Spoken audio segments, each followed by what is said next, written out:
Hello, everybody. We'll be just starting in just a moment here. My name is Craig Reed. I'm the Regional Director for the Institute for Public Strategies.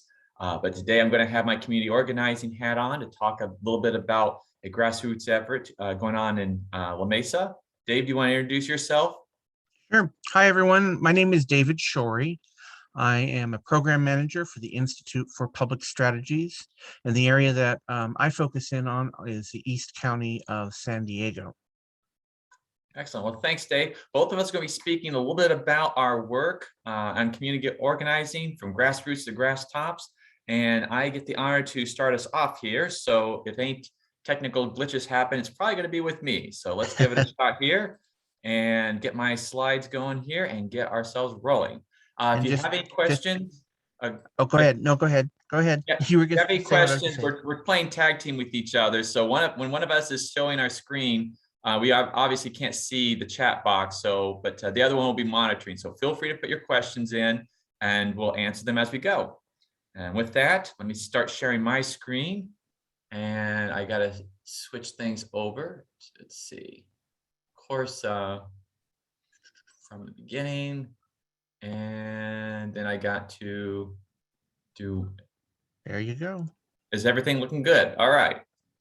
So, well, today I'm going to talk about Envision La Mesa, which is a group that has been around for a little while, and just some of the work that we've done, and also focusing in on some of the relationships we've built with city government as well as city council members in order to accomplish our goals. So just a little background about this city. It was incorporated about a little over 100 years ago. For those of you not familiar with East County, it is considered just barely within the East County region. It borders San Diego. We have about 60,000 residents at last count, and there's our demographics. We have a significant white population, very notable Latino group, as well as Blacks and Asians that kind of round up the top demographics for our area. So a little bit about Envision La Mesa. We started in 2016, and believe it or not, we were originally on Nextdoor. It was just simply a small group of us, 3 people that were really seen problems on the west side of town involving illegal cannabis dispensaries at the time. So, in fact, at the height of the problem we had in La Mesa, we had 26 of them that were illegally operating, and a couple of them were within 100 feet of Helix High School, which is one of our major schools on the west side. So that's kind of how we got started with thanks to that Nextdoor app, and now we're active throughout the west side of the city. So a little bit about our structure. I always like to talk about these things because everybody has a different infrastructure as far as how the organization works. We use a very steering committee model. So instead of having your more typical president, vice president, secretary, we all come together as a group. It's just a section of us participants that actually are on steering committee. But we took away titles. We wanted to make certain that we were all coming to the table on equal footing with each other in order to address the concerns of the community. So we do that, and you can see several of the steering committee members as well as our mayor in that picture there. We also, one of the things we try to do, at least we did before COVID, was have what we call General Assembly meetings. These are meetings where anybody who's interested in our work, wants to participate in our work, can come and find out the latest about our activities. So one thing that's a little different about us is that we have chosen at this point not to become a nonprofit. It's pretty common for community groups to go that route. We were concerned about our ability to lobby directly to our city council, and we were also concerned about taking away from our limited time in order to manage all the paperwork necessary for a nonprofit. So we at this point have not gone that direction and just stayed a community group. About half of the people that are involved in Envision La Mesa are retired, and the other half work at least one full-time job, and several have several hats on. So we have kind of the have lots of time and have not a lot of time factions of Envision La Mesa. So it's a great thing that we have so many people involved, but also the challenge is to try and make sure that everybody feels like they're contributing. And here's a map of La Mesa, just for those of you who are not familiar with it. You'll see that the Interstate 8 is represents kind of the northern part of the area that we are most concerned about. And then if you see, there's kind of west of Spring Street. It's probably a little small on your screen. That's that southwest corner is where we typically focus in on, and especially along El Cajon Boulevard and University Avenue. We have been very interested in the business corridors because we've really connected the dots to see that most of the blight and negative impacts that we are seeing on the west side are along our business corridors. So as I kind of mentioned, we focus on the west side. We really do target the blight. We're looking at ways of either getting owners to alleviate the problem, which is, as you can see in the picture here, boarded up, abandoned buildings that were at one point probably perfectly usable. Now that in many cases, some of them need to be torn down. We also really build relationships with the existing businesses along these corridors. We're a little backwards from a typical community group in that we go to the business owners and ask, what do you need? Instead of asking them for donations. So that's been a little bit of an adjustment for the business owners. So they've been kind of delighted to see us once they figured out what we're trying to do, since we want to make sure that they succeed, because in our minds, if they succeed, then the community as a whole can help succeed. We've been focusing on creating a sense of identity on the west side. There was no, with the exception of our downtown area, which is named the Village, you might be familiar with that term. It's there's not a lot of identity beyond that within the city of La Mesa, even though there's quite a few neighborhoods that have their own personality, if you will. So we've been really focused on using the term West Side and getting the word out, and anything media related that we do, anytime we talk to city council, et cetera. And I will say that the good news is we've had a lot of success at getting people to use that term to refer to our side of town, and start to build that identity. We're working on promoting art and murals. That's very important to us. We see that as not only a crime prevention tool, but also as a means to address different problems and tell our history as well. So through artwork, and we're just in the early stages of that at this point.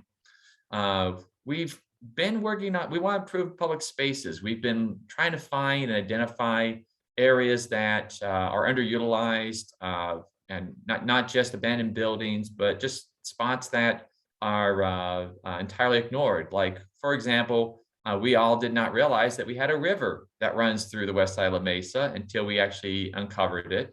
And now we're trying to work on that. We have really worked closely with city council, especially before COVID. We made certain to talk to all city council members. Unlike other cities, we do not have, all of our city council members are at large. So instead of having to advocate to one particular city council member that where we're in their district, we have to advocate to all of them plus the mayor in order to get things moving. So that's one of our challenges, but it's also one of our advantages because we get to build relationships with all of them over time, and they appreciate that. They've appreciated our efforts, and they've appreciated the communication. We also do a strategic plan every year. So we're actually just starting that process. We do it every late fall, early winter, and then come out of the winter with this new plan that we're going to implement of all the things we're going to do each year. So some of our accomplishments, just to highlight a few things, we've been successful in getting micro grants for the small businesses. These are intended for facade improvements. This could be things like a mural, like in the picture you see here. It could be for new window treatments. It could be anything that's going to be on the exterior. What we found is that in our case, there's a lot of blight that is really more just old, worn out signage and exteriors. So by having the micro grants, we're able to freshen up the exteriors and make it a much more welcoming environment. In order to support the local restaurants, we have what's called the Hidden Gems campaign. This is our opportunity for social gatherings at little places throughout our west side, especially that people who have been here probably 30 years know about, but maybe they're not on the radar of people who just newly moved in. Especially before the pandemic, they were extremely popular. Great way. It's a great sight to see a restaurant filled up with all sorts of community members. And we also invite city council and the mayor there. So it's an opportunity for them to connect with constituents. It's a chance for them to hear directly from us about our concerns and what we're working on, and help keep them in touch with their base. We want to make certain that they don't feel the city council members. We want to make certain they hear from us frequently and often, so that they feel connected to the community. Our biggest event, believe it or not, was done during the pandemic, was our Day of Remembrance. So some of you might have seen the news media on this. We had a tragic event, a series of events in La Mesa, as you might all recall, a little over a year ago, that led to quite a bit of our city being burned and otherwise damaged. And so we had a Day of Remembrance honoring the fact that that happened, and had council member, former council member Dr. Akila Weber, but now Assembly member Akila Weber, as well as her mother, who's the Secretary of State, also Dr. Weber, attend. The mayor was there, city council was there to remember this time, and we had a great speaker who really brought it together, all the pieces of that day. And because we did not want to leave anything out, but we also wanted to make certain that we were very conscious of how there's still a lot of open wounds and unfinished work related to everything that happened a year ago. As I mentioned, city council relationships are important for us, and that's thanks to city council. That's why we had the micro grants. We advocated to them that we needed this, and they have not only been very supportive, they are wanting us to go even further. They think that we can do even more on the west side, which is exciting to hear. I love hearing that they think that we can even do more together, and look forward to that. We are most active on Facebook right now. That seems to be where most of our constituents are at this point. And we get regular comments and engagement. So that's where we kind of primarily hang out. We don't really use Nextdoor as much at this stage. We collect lots of local data. So one thing that we do regularly is we try to collect information on the state of our neighborhood. We do that annually. So we're noting the changes over time, and we're able to present that to city council, what changes we're seeing. And then, so we're not only asking the city council for what we need, but we're also backing it up with data, and happy to share that for anybody who's interested. It's a great way to learn about your neighborhood, and we've been successful in getting the West Side identity. And then our challenges. So COVID has been a big problem for us. We kind of had to shut down a lot of our outgoing events. Many of our steering committee members had family emergencies during this time, sadly to say. So we have been less active during this pandemic than we would have liked, though we are coming out of that, fortunately, not just the pandemic, but in terms of family emergencies that have really needed to take a priority for the moment. We've been struggling with community events. So these are great things to do, but we've had to be very sensitive to the fact that we need to do them outside. We need to be very aware of, we don't want to put people in undue danger just from coming to an event. We used to do them regularly indoors, and now we have to kind of adjust. We need a bigger vision. We've got a lot of people that are interested in following us. That being said, with a larger vision, I think we can get not only more people included in our work and contributing, but we can also have a greater impact. Another thing that we struggle with is, quite honestly, is diversity and inclusion. We have a little bit of diversity in the steering committee, but I'm certain we're not reflective of the community which we serve. And that has been something that we want to address, especially this year. So we are very aware of that and acknowledge it. And we also struggle with larger projects. Most of our progress is made through little things that are incremental. And sometimes we need to actually be able to handle a larger project.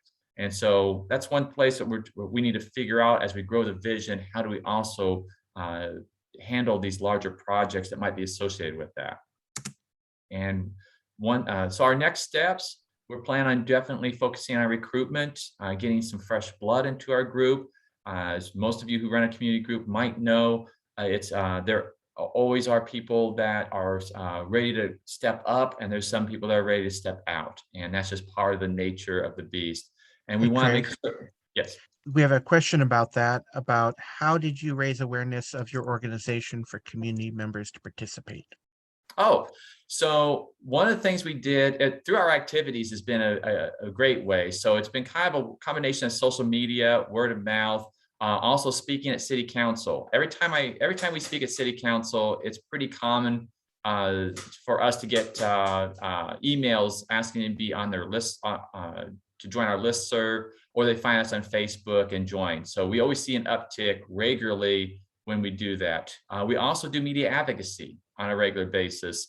So whether it's in La Mesa Courier or East County Magazine, we get coverage of our activities, and we're not shy about how to contact us. So through those means, we often see people reaching out and wanting to know more about our group. So so that's part of what we're up to. Any other questions, Dave? Nope. Nope. Okay, perfect. So last two things I'll mention is just our the next steps. So expanding our vision. So we're going to go from a year-to-year strategic plan to a multi-year one. And we have this beautiful idea that I'll be excited to show hopefully in the next few months, where we're not just going to write it out, we're actually going to use some of our local artists to help quite literally paint the vision together. So we're excited about that, make it much more engaging than a multi-page document that might collect dust if we're not careful. And then more activities. As we come out of COVID, we are definitely going to ramp up the social events, the mixers with businesses as well as community members. And above all, have some fun in this process. It's a marathon, not a sprint, and that's what we want to recognize. And if it's, we got to have some fun because some of the work is hard and takes a while. And with that, I want to thank everybody for listening to my section. I'm going to turn everything over to Dave. Awesome. Great. Thank you, Craig. Great presentation. And so I'm going to go ahead and share my screen, and apologies for any technical things that I may have. 1 second here. Oop, no, that's not what I want to do. All right. See, I'm having the technical issues. That's supposed to be me. All right. Let's do that. Okay. Well, again, good morning, everyone, and thanks for being here and being with us today.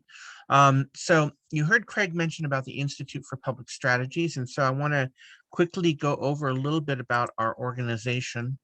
This is the great team that I get to work with.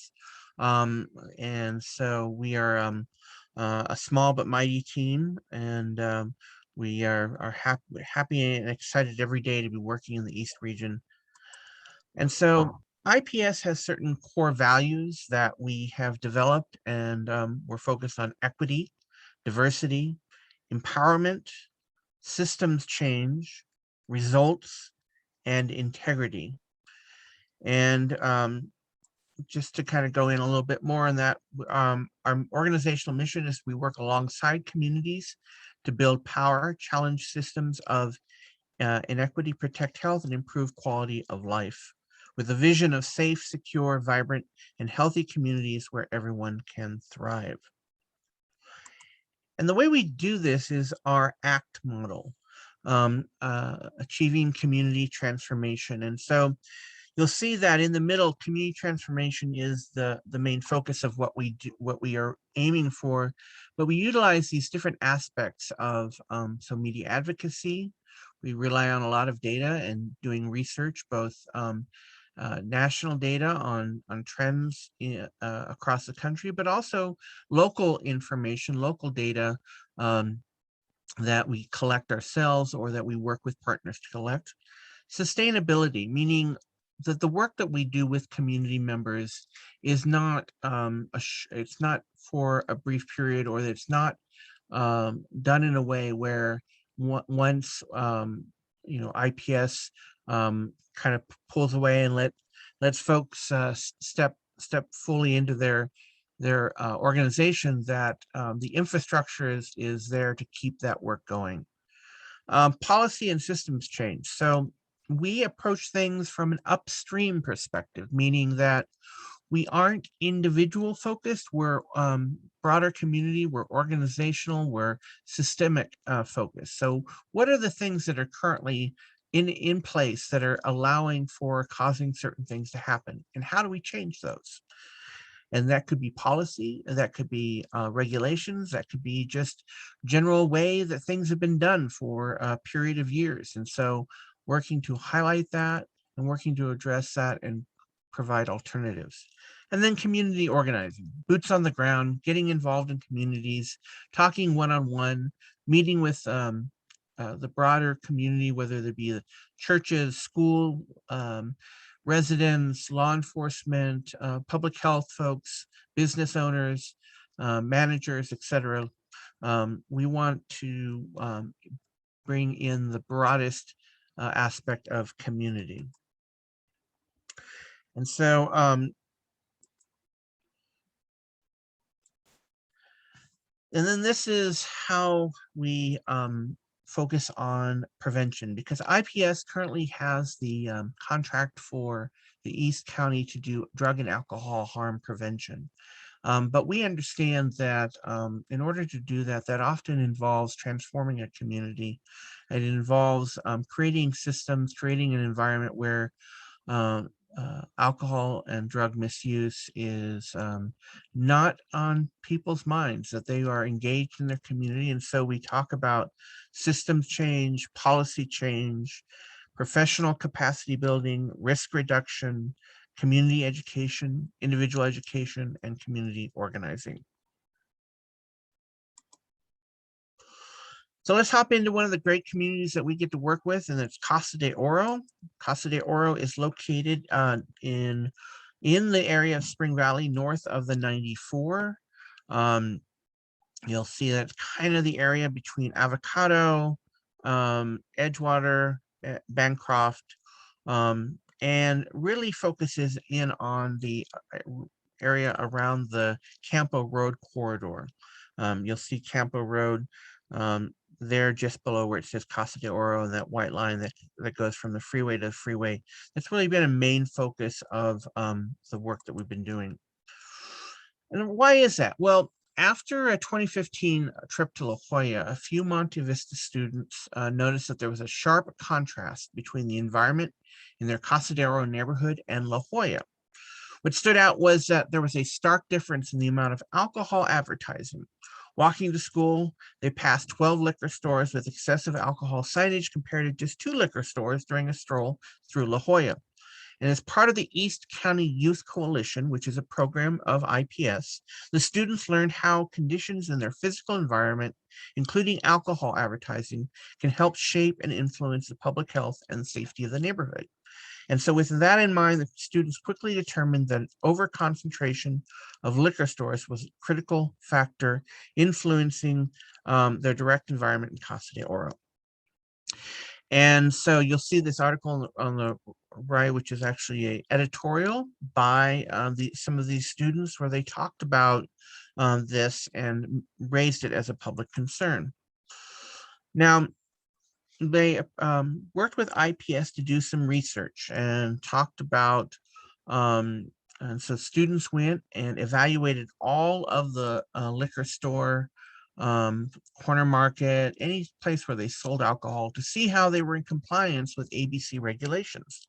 And come to find out, not all of them were. In fact, all of them were not in compliance with ABC regulations. And so that was the first kind of test to see what is going on in the neighborhood. And then you see on the right, we did a community survey where we talked about and tried to raise awareness of the problems that were facing the community. And you'll see that there was kind of spread out. There was a lot of different areas, and so this at least set a baseline for what the focus could be, and then the next step is to talk about the what others actions need to be taken. And so again, you'll see on the map on the left all of those little pointers along that Campo Road corridor were high risk, meaning alcohol retailers, vape shops, adult-oriented businesses, bars, etc. And you'll see there's a high level of number of those in the community.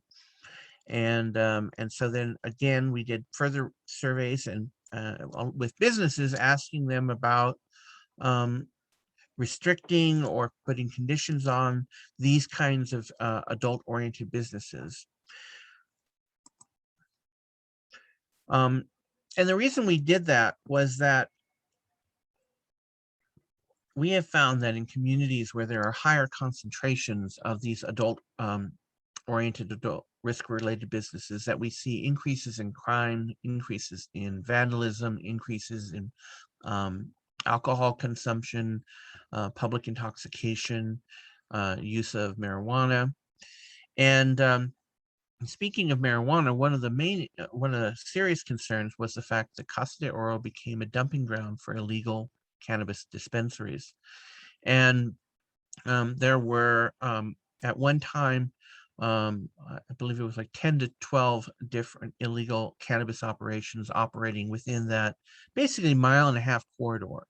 And so that was creating issues with all the different aspects that an illegal business brings, whether it be crime, vandalism, assaults, etc. And one of the ways that Casa de Oro wanted to evaluate this was, and to fix this, was by basically redeveloping the area. And they moved forward with the help of IPS to do some policy changes, and specifically the adoption of what's called a specific plan. Now, the specific plan, counties use what's called a general plan to develop land use and planning, and what kind of buildings go where and what kind of open space goes where. And in the unincorporated areas, there were vast swaths of a certain kind of land use. And what this was doing was this was allowing for anything and everything to go in without any kind of, thought or reason. It was just kind of up to the property owner. And so the community wanted to help guide that. The community wanted to direct how that happens and what kind of development can occur. And so working with former Supervisor Diane Jacob, they got a grant from the County of San Diego to put together a formal proposal to SANDAG, San Diego Area Council of Governments. And they received a $500,000 grant to do what's called a specific plan, which is basically, if you have your general plan, the specific plan kind of lays over that and provides more direction, more guidance, more structure to that area.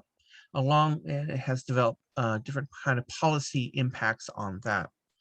And so, and all this was within the vision of what Casa de Oro Alliance wanted to do, which is the organization that was founded to move forward on these activities. And that vision is there at the bottom: historically rich, culturally diverse community that is safe, pedestrian friendly, and a popular destination for dining, entertainment, and shopping. And so over the course of the last 7 years, the organization has done many activities, including strategic planning sessions. They put together some fall festivals, which involve bringing in vendors, entertainment, etc., to really build up community, raise the interest in the community, and and provide an opportunity for neighbors to get to know neighbors. In addition, cleaning up the neighborhood, going in and doing over 25 community cleanups around, picking up trash, getting rid of graffiti. Recently, they were doing where they took all the electrical boxes and working with an artist and working with SDG&E, they were able to put wraps on those colorful images that you may have seen in other communities around San Diego, and which are graffiti resistant, and also provide a splash of color along what is usually a black and gray kind of concrete area. I mentioned about the specific plan. The specific plan is actually now up for public comment. If you search Casa de Oro specific plan, you'll be able to read it. But basically, this has been a 5-year process, a process where trying to work through the system to get a change in how land use decisions are made and what can be put into a certain area. And so part of that was to get folks from around the surrounding area, and you'll see that list on the right, to help endorse this plan to move forward with the creation of a specific plan. And just so you know, this is actually the first time that the County of San Diego itself has taken on a specific plan. And so this is a trailblazing kind of moment for San Diego County. And so getting support of other communities to show that this is something that, you know, is wanted and needed was really important to do. We did a lot of media advocacy for Casa de Oro and working with them to raise awareness of the issues around overconcentration of alcohol retailers, illegal cannabis dispensaries, risk-related businesses, the specific plan, and just to get folks involved in the organization to build a sense of community and awareness. We created a structure, and you'll see here, the General Assembly is kind of the big community meeting that they have on a semi-regular basis. Their steering committee is what makes kind of the day-to-day decisions, and they have different committees that help develop activities and suggestions and policies, with a advisory council consisting of members of the community who can't take a daily active role in the organization but are important parts of the community. And then IPS has been providing training, technical support, coordination, administrative support. Sustainability, they've developed a Facebook page, web page, casadeoroalliance.org, and a regular newsletter that goes out.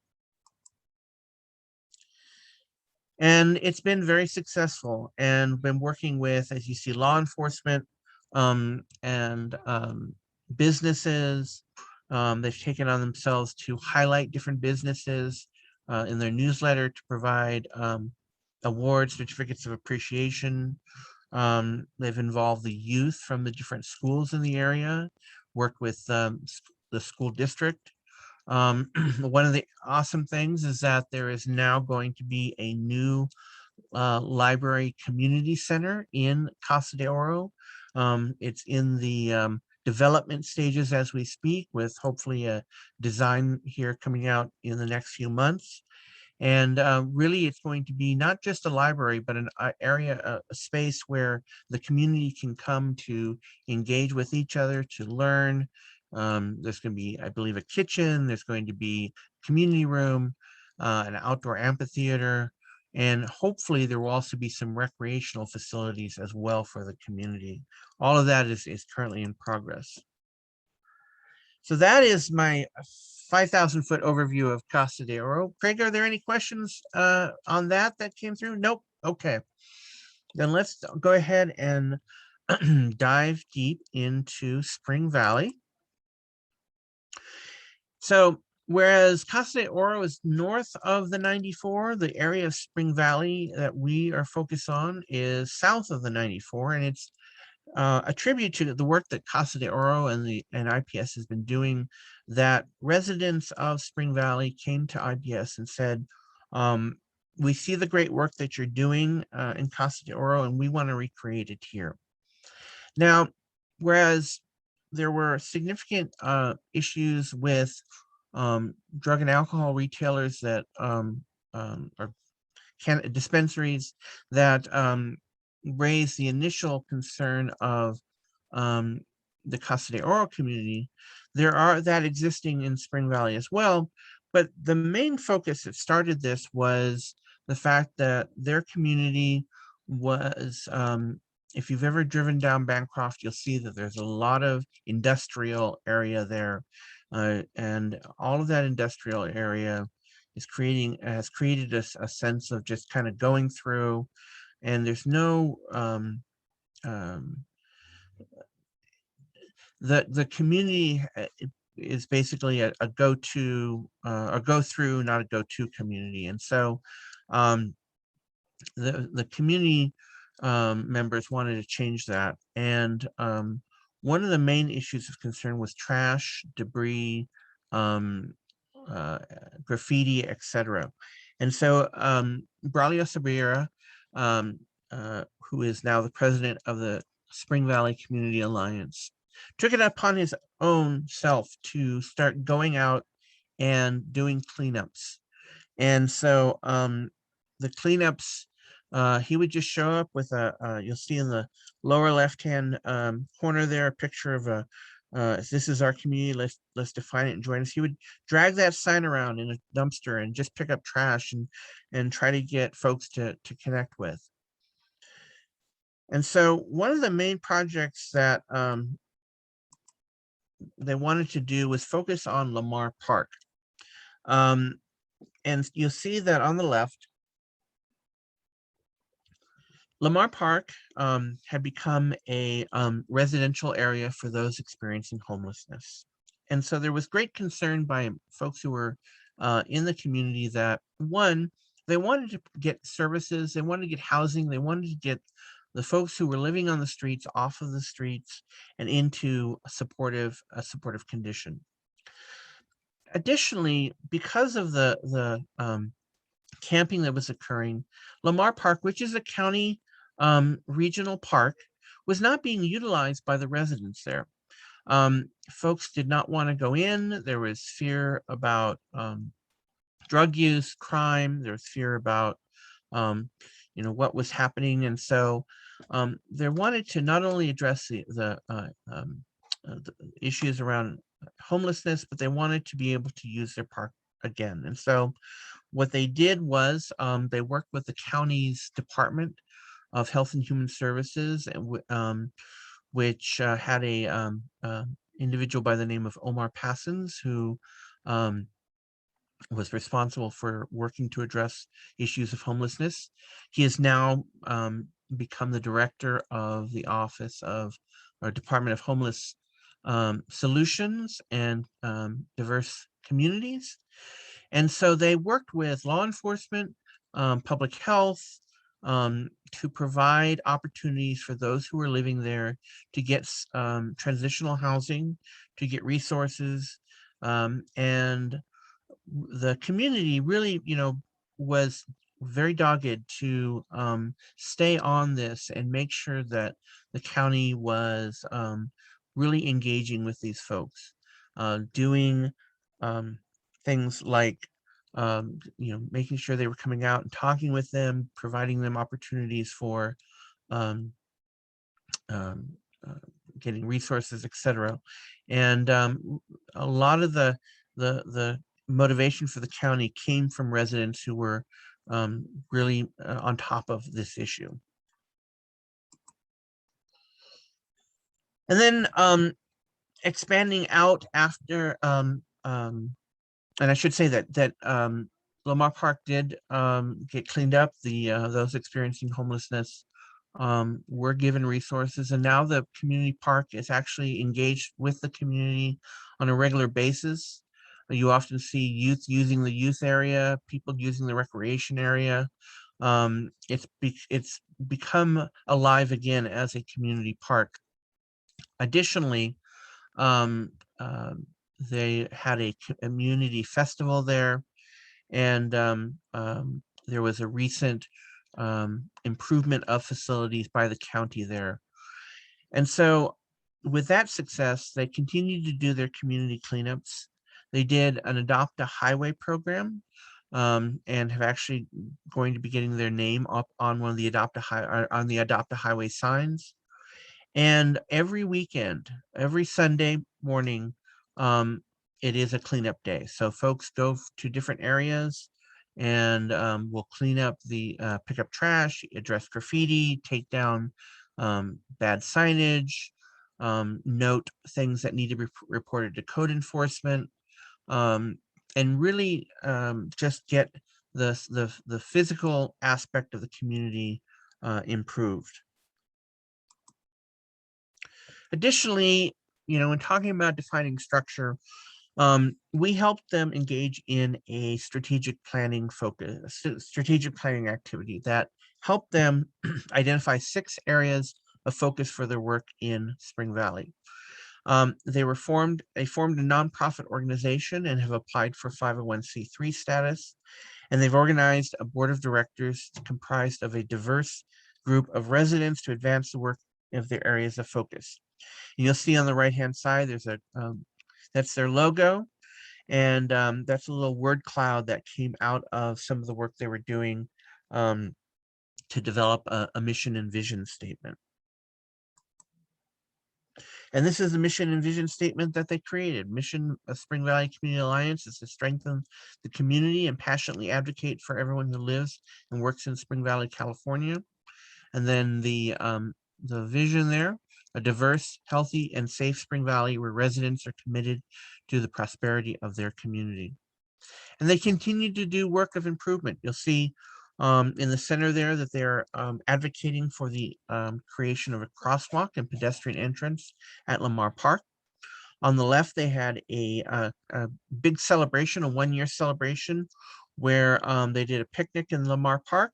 They did a community cleanup beforehand, and they also did a community survey where they requested input from residents of the area to tell them what they feel are the best things that they should be working on. And then they continue to do their Adopt a Highway program. And then the future goals for the organization is to expand their base of volunteers, build a cooperative relationship with law enforcement, creative sense of identity for Spring Valley, address alcohol and drug impacts on the community, and become active partners with other governmental and community-based efforts to address community concerns. And this is, one of the things to bring up here is that when you're working in a community, especially in an unincorporated community, you're going to find that there are overlapping jurisdictions. So what may be something that you think the county is responsible, it actually may be Caltrans. Whereas you think maybe the sheriff's department should be utilizing or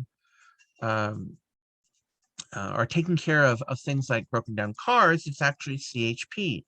And so as you work with a community or are involved in community, one of the interesting things to do is to figure out what are the different jurisdictions that are in your area and who's responsible for what and how do we communicate with them. One interesting challenge that they faced is that there is, if you drive down Bancroft Road specifically, you'll see that there are basically dirt sidewalks. They don't have paved sidewalks. And so along these, there were parked various vehicles. And so the folks spoke with county code enforcement, and county code enforcement said, yeah, those vehicles are parked on the sidewalk, on the public walkway, and they should be removed. So they contacted CHP, and CHP came out and said, oh, well, they're not paved, so they're not technically sidewalks. So there you have an example of where one jurisdiction has one interpretation, another jurisdiction has another interpretation. And part of what they're doing to address that is to try to get paved sidewalks in the area so that then everyone will be on the same page, and they'll be able to not only increase walkability, but also address the issues of abandoned vehicles or vehicles that are parked in areas where they shouldn't be. In dealing with alcohol retailers, they recently did an alcohol retailer assessment where they went out, similar to what was done in Casa de Oro, and they did a survey of which retailers were in compliance with ABC regulations. Come to find out, none of them were. So they're working with those businesses. They're also, trying to engage in other community activities, whether it be town halls, community forums, working with business owners. And they're also getting involved in different groups. A recent member was appointed to the planning group of that area, where they can give input from an organized community member perspective.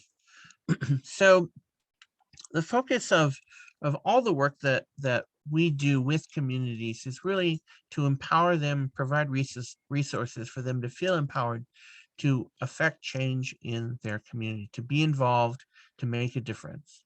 And we're very excited with where both Casa de Oro and the Spring Valley Community Alliance have been, and the work that they're doing to uplift communities, to engage, and to bring a more diverse, equitable, and engaged perspective by both the community members as a whole, elected officials, and businesses. So that, I think, concludes my quick presentation.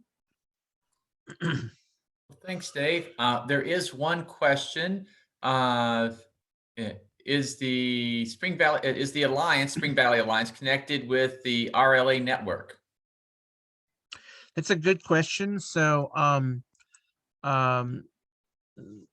tangentially, they are. I know that RLA is an amazing program. The Resident Leadership Academy program is amazing. And it's something that we are going to further advance for them, but they are not RLA graduates, but I believe that they are aware of the Resident Leadership Academy, and certainly will, thanks for that nudge to get them further connected with it. Yeah, and I will say that RLA, at least we've used quite a bit ourselves too. We don't necessarily go through the entire program, but a lot of the components have been extremely useful in helping people who come to our door and say, "Hey, we want to help, and what do we do?" And having RLA as a resource, they go, "Well, here's where we can start, and here's the concepts behind it." It really does help empower people. And I just wanted to acknowledge while we're waiting on questions here is that I didn't realize that aqua colored shirt must be the shirt used by all community organizations, because we use the exact same color for Envision La Mesa with our logo on it. So I didn't realize until now that we had that in common denominator. And for the audience, just so you know that Casa de Oro was the inspiration that we were Envision La Mesa came into being thanks to Casa de Oro. We actually went and visited them early in their process to see how they were working and the challenges they were going through. And I will say this, my hat's off to Casa de Oro, especially in Spring Valley, because when you're unincorporated, you don't have the same advantages that we have of being able to just knock on your city council door and saying, we need this, we need that. I mean, it's incredible how much work can be done even when there's not that structure in place that's more responsive to the community, like a city council. Right. And I also say that, all of these conditions that are impacting these communities, both of all the organizations that are working on this, they're only a few years old. I think Casa de Oro is approaching 7 years old. And so part of the conversations that we have with these community members in the organization is these issues developed over a series of decades.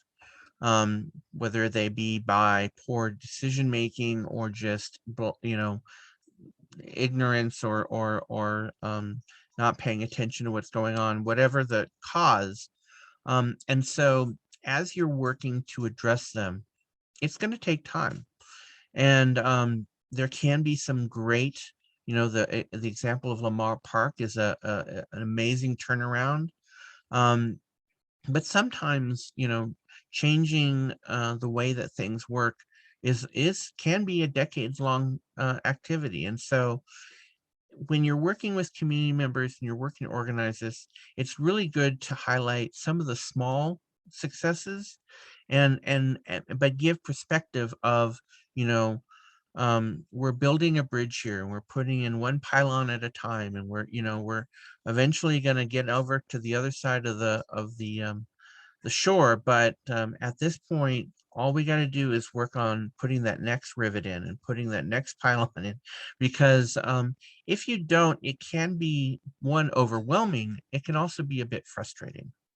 That's a good point, Dave. I mean, it's the patience necessary for this, because if I remember correctly, Casa Oro, there hasn't been any new planning. I thought I had heard the number was like 40 years since the last time they had gone through with a fine-tooth comb. So Yeah, clearly a lot has changed in what the needs of the community are in 40 years. So it's not necessarily that there was an intentional dumping of high-risk businesses. exactly. They were just simply the only businesses that could survive, given that the planning was so far out of date compared to what the needs of the community were. Yes. So, and I also just want to acknowledge that those little wins go a long ways. Those are great media opportunities, great recruitment opportunities. And for us, at least on the La Mesa side, it proved a point that we could do something, and if we do enough little things together over time, that they create change. And so we don't have the need to do a whole specific plan like Casa Oro, so we don't have that big of a heavy lift. But nonetheless, just showing people what their power is, I think, what they're capable of doing together, that goes a long ways. I had a lot of people that had been living in La Mesa for all their lives, grew up here, etc., and never once occurred to them that they had the power to make our business corridor look better and suddenly and improve the situation for their kids. And what are the kids walking by? Blight and liquor stores, or are they walking by ice cream parlors and restaurants? Yeah. Yeah, and I also want to just highlight, I often, we all live busy lives. We all are overwhelmed with things going on, and so getting involved in these kinds of activities sometimes can be a bit daunting. Um, but what's really, I think, important is, this is the strength of this work is built on just making connections one on one. And so if you are concerned about what's going on in your community or area that you live, and you don't feel like you can, jump into putting together an organization, maybe just go around your neighborhood and knock on doors and talk to a neighbor that you haven't spoken with, you've never met, or and try to build that small community connection, because you can really have a strong impact on that small area. And maybe what will come out of that is a group of folks who want to come together and do a broader focus. But if you just, it's like, how do you eat an elephant? Just one bite at a time. Very true. And that's actually, like, as I mentioned a little bit earlier, that's how we started. It was a bunch of angry people on next door. And then finally, I think I was the one that finally sent the message of, why don't we get together at Starbucks and, figure this out? And two other people took me up on the offer. So it Mhm. was, suddenly this whole thing is going on. And I will say that, we're very popular with city council every time there's an election cycle. So it's interesting to see how you go from just a few people interested and to suddenly now you're one of the core entities within the city in our case. And that's taken time and patience, but nonetheless, that now we can do more. And Yeah. I'm still waiting to see if there's any more questions. So feel free. I'm happy to keep talking with Dave, because we talk a lot about our work and we love talking about this work. But if there's any specifics, please go ahead and put in the chat. I'm still monitoring that. But I did, Dave, I don't know if you saw, there was a lot of people, a few people that were expressing excitement about Spring Valley, especially it looked Awesome. like while you were talking. So Well, uh, be sure to visit their website, which is www.thesvca.org. In fact, I'll put it's it in already the in the chat box. I did that okay, while you're talking. So great. I also Um, got Casa Ora in there as well. awesome. Sadly, I did not give you the link to Envision La Mesa's Facebook page, so my apologies, everybody. I should have thought of that ahead of time. I was looking up things as Dave was bringing them up and trying and throwing them in the chat box to make certain you all had the resources you need I'm sure to. if you do a search on Facebook for Envision La Mesa, it'll come up. You'll see us and lots of great pictures of our activities. I have two people that have become like our Facebook gurus. I will tell you that social media is kind of like the bane of my existence, to be honest. I'm not, I guess I should be on there, but they love it. And so they take care of things and Yeah. word gets out. And like we've got an event, actually it's tonight. So we'll have our first event in quite a while in Mhm. person, which will be exciting. And one other thing I just want to mention is that, I'll share a personal story. I was appointed to a city board, not here in San Diego, but up in Sacramento. And after I got appointed, I had folks come up to me and say, "Oh, well, whose campaign did you donate to, or who's, what kind of political favor are you getting?" And I said, "It's not. They want people who are involved. They want people who are caring to be involved in these kinds of activities." And so, and the same thing goes for all the boards and commissions here in San Diego County. Yes, a lot of them are appointed by supervisors, but really, if you show a true interest, that you're willing to roll your sleeves up and you're willing to get involved, um, you have a very good chance of being appointed to whether it be a planning group or a community service area or many other of the boards and commissions in San Diego County. So, if you've ever thought about doing some community service and giving back to the community by being involved more formally, it's a great way to do that, and a great way to get to know what's happening both in your own community and the broader county as a whole. I think that's a great point, Dave. I mean, the worst way I can tell you is no. And Exactly. in the case of, I think, community groups, they can be told no many times. And then finally, there's a yes. Especially when you come in with good data or you come in with clear signs of support, that this is not just one person's interest, but this is the interest of the community as a whole. Very powerful, and Yeah. it's just exciting to work at the local level and see that type of opportunity that advances things forward. So I think we've got like 2 minutes left. So I haven't seen any additional questions at this point, but I bet people are hanging in there. So I Yeah. clearly want to just thank everybody for being here today. And And any Terry, final I saw thoughts, your Dave? message about RLA training, and we will reach out to you. Excellent.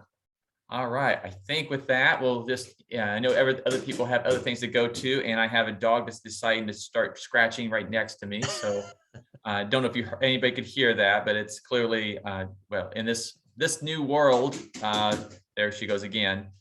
You have all sorts of distractions from all around you, but Well, thank at you least all. my cat didn't jump on me mid-presentation, so There's that was that, good. and I've Yeah. had a few with kids running in too, so it's part of the nature of things. So, well, thank you, everybody. Terry, by the way, is looking forward to the communication day. Yeah, great.